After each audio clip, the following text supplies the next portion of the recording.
What's up everybody, I'm Hoops and Hip Hop and we are going to be doing this video in voiceover mode. I'm just doing a really quick voiceover video so I can get further ahead of my schedule, make things a little easier on myself, but today's video is rather special because it is the potential start of a brand new series. When it comes to Pokemon, one of my favorite things to talk about is the cut content from the games. Every time we get a new Pokemon game, there are things that are either left out of the final product or are changed drastically from what they were during the beta stages of development. Looking at this stuff is absolutely fascinating because it gives you a chance to really see the history of the franchise and gives you a look at what the franchise could have been like if some things shook out just a little bit differently. And that is why in today's video we are going to be starting what is hopefully a brand new series, taking a look at the best cut content from every generation of Pokemon. And since this is the first episode, we are of course going to look no further than the very first generation of Pokemon.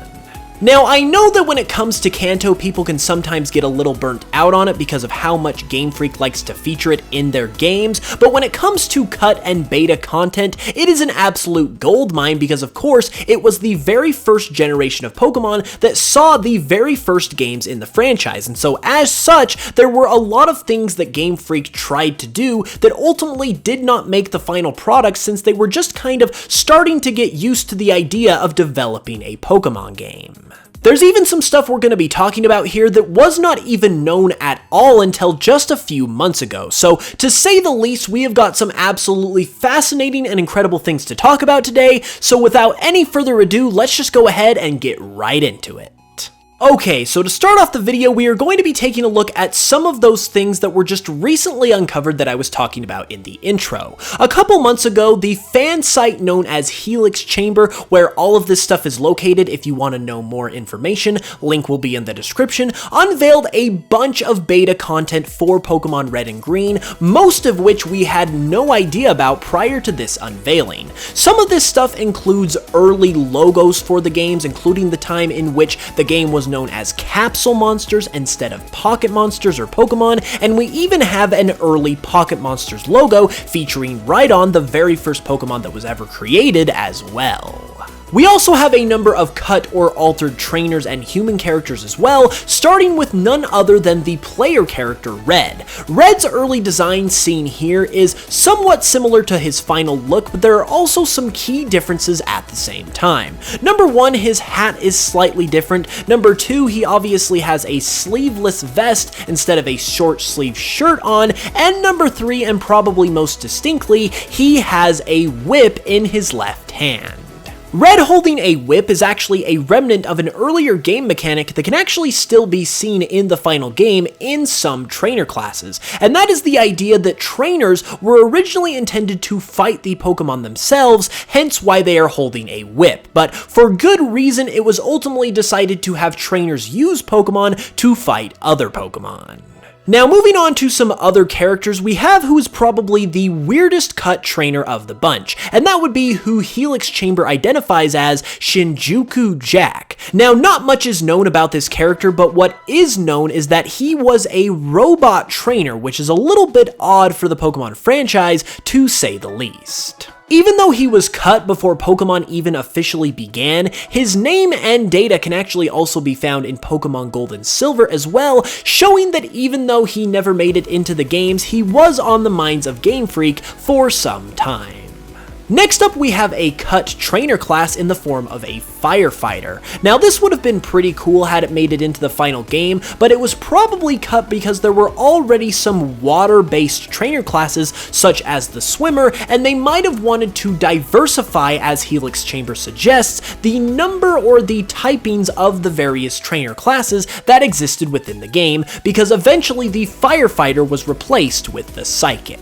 Next up has got to be one of the most interesting cut trainers of all, and that would be the Silph Chief. Using a sprite that is very similar to Blaine from the final game, the Silph Chief's purpose in the game is not known, but it seems like he was going to be the boss of Silph Co, or at the very least someone else who was trying to take it over. Nothing else is known about this guy or what kind of teams he had or anything like that, but this kind of character, given the fact that Silph Co played such an important important role in the games, was probably going to play a very important role himself before he was cut. Next up we have, according to Helix Chamber, an early design for Brock, who also had a different name at the time in Ichitarao. Now this guy looks completely different to what Brock looks like in the final game, so who knows what kind of original purpose he had in the original idea for the games. Next up, we have a character of a little boy who Helix Chamber speculates could be your rival Blue's little brother, or maybe even possibly your little brother as the player, and then we have another interesting character who would be the original gym coach for the games. Now, we have had a gym coach character since the beginning of the franchise, but they did not have a name until Generation 5. These would be the guys that greet you and call you the champ in the making at the beginning of every single gym, and the original gym coach that was planned for Pokemon Red and Green was known as Danpei, and he was actually based on another character named Danpei from the famous boxing manga Ashita no Joe. What's really interesting about this though is that Danpei's name actually survives within the data of the games, even up until at least Pokemon X and Y, which shows he was not forgotten by the developers, even though he did not make the final game. Another cut character from Pokemon Red and Green that was known before this information was revealed by Helix Chamber was the original first gym leader of the Kanto region. Of course, we all know that Brock now carries this title, but it was not always intended to be that way, because according to some concept art by Ken Sugimori of the gym leaders, this guy was labeled as the first gym leader, while Brock and Misty were labeled as the second and third gym leaders respectively. What's really interesting about this development though is that it likely means that this guy was going to be not only the first gym leader, but the gym leader of the Viridian City Gym, meaning that the Viridian Gym would have been the first gym instead of the Pewter Gym, which makes a lot of sense considering it is the very first gym that you actually come across in your adventure, even though you're unable to actually challenge it. This would have had a lot of implications on the story of the games as well, because obviously going back to the Viridian Gym as the final gym and battling Giovanni, the Team Rocket boss, is a huge point in the story, so who knows what could have happened to the plot of the games if this guy stuck around as the Viridian Gym leader.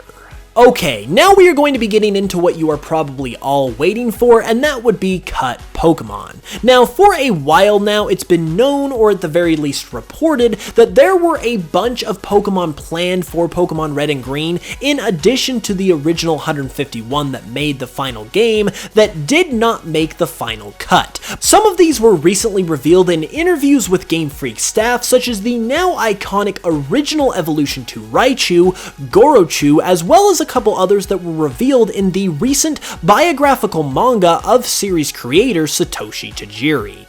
However, in their information revealed just a few months ago, Helix Chamber were also able to reveal a bunch of additional, never-before-seen beta Pokemon for Red and Green. Now, all they were able to get in terms of information on these Pokemon were their back sprites, but there is a lot that we can still glean and infer about what these Pokemon could potentially be. Now, I'm not going to be able to go over all of these Pokemon in detail, so definitely click that link if you're interested, but among the different never-before-seen Pokemon, we've got a Pokemon that was actually based on Mechagodzilla, we've got an early design for a balloon Pokemon, which possibly could have became Drifloon, who knows, we've also got that deer Pokemon from the Tajiri manga, we've got that crocodile Pokemon from the Tajiri manga, we've got a squid Pokemon, a cactus Pokemon, we've got once again that shark Pokemon from the Tajiri manga, we've also got Pokemon who were first seen in the Gold and Silver beta demo leak last year, including but not limited to the pre-evolution for Vulpix, as well as the electric tiger Pokemon Kotora and Raitora.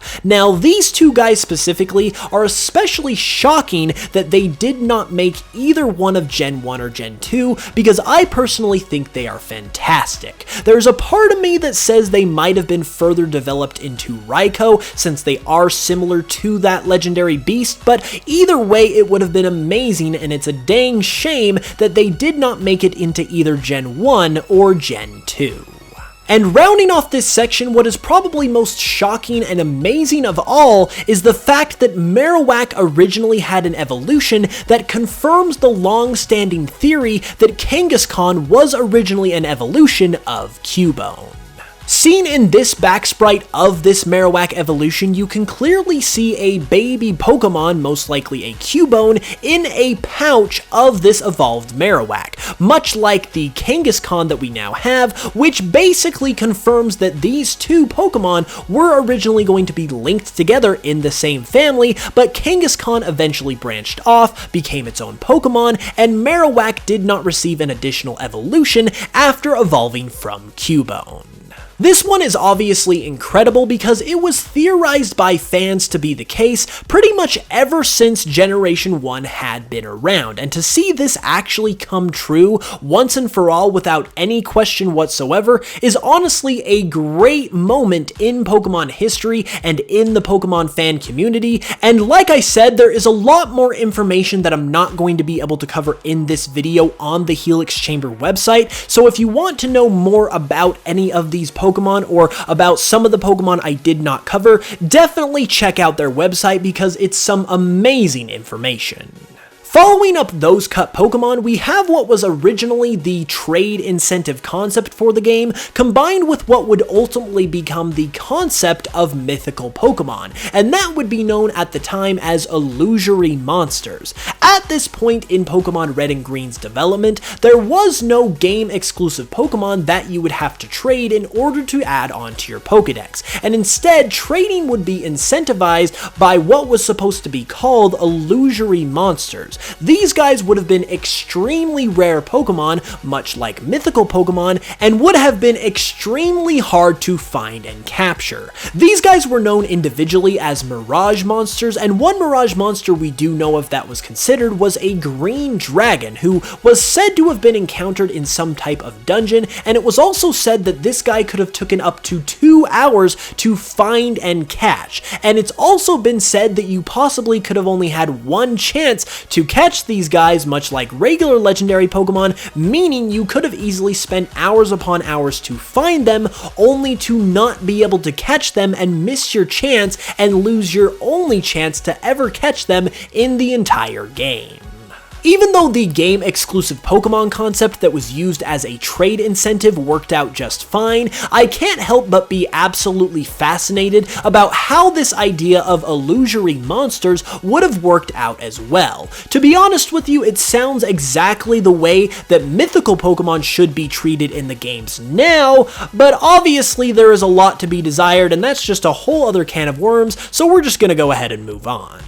Also amongst the earliest details of Pokemon Red and Green's development, we have what was mentioned as a Charisma stat. Apparently, originally, Pokemon were not going to be caught by battling them either yourself or with other Pokemon, but instead there was a Charisma stat that was attached to the trainer, and Pokemon had to be enticed or convinced to join your team by the level of Charisma you had. This would have changed everything we know about Pokemon to say the least, but at the same time, you can't help but feel like it would have been interesting to see how something like this would have played out in the final game.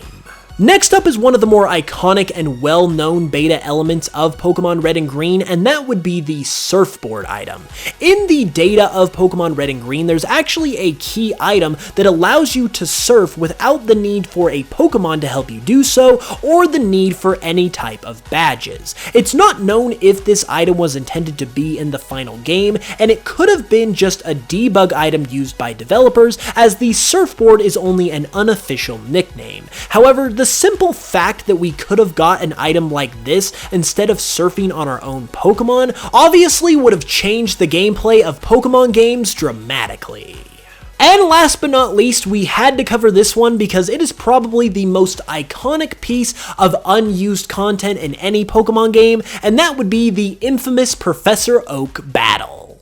As you may or may not have heard already, within the Generation 1 games, there exists data for a battle with Professor Oak, and given the fact that he is completely equipped with a proper team, even though he can only be accessed by glitching the game, makes it very likely that he was originally intended to be a final boss type of character, as the levels of his Pokemon are also higher than that of the champion in the final game. His team goes as follows. He has a Tauros, an Exeggutor, an Arcanine, a Gyarados, and then the third starter that neither you or your rival picked at the beginning of the game. This is something that the Pokemon fan community has known about for years, but it definitely does qualify as one of the best pieces of cut content from Generation 1, so it absolutely had to be mentioned in the video, and I can only hope that we actually get something like this in the future, and maybe Game Freak will actually reference this or bring it back in some future title. And there we have it, everybody. Those were the best pieces of cut content from the first generation of Pokemon. Now, this is something I would absolutely love to do for all of the generations, so if you enjoyed this video, please give it a like, please share it around, and please help it to do well, because I would love to cover each and every generation's own unique set of cut content. If you guys enjoyed this video though, be sure to give it a like, and let me know down in the comments below what you think of all this cut content, and what is the thing that you would have liked to have seen in the final games the most. If you are new to the channel, be sure to subscribe as well for more new Pokemon content every Tuesday, Thursday, and Saturday. And if you like what you see here and you want to support the channel further, consider following me on Spotify and giving some of my Pokemon remixes there a listen, because that is by far the easiest way to support the channel outside of watching videos, and it does directly help sustain and grow and keep the channel afloat so I can continue to bring videos like this to you guys every week. With all of that being said though, I will be back on Tuesday for another video, so be sure to hit that notification bell so you can be notified as soon as it goes live, and I should see you guys with the face cam next week, so you can look forward to that too. I love you guys as always, and with all that being said, I will smell you guys later.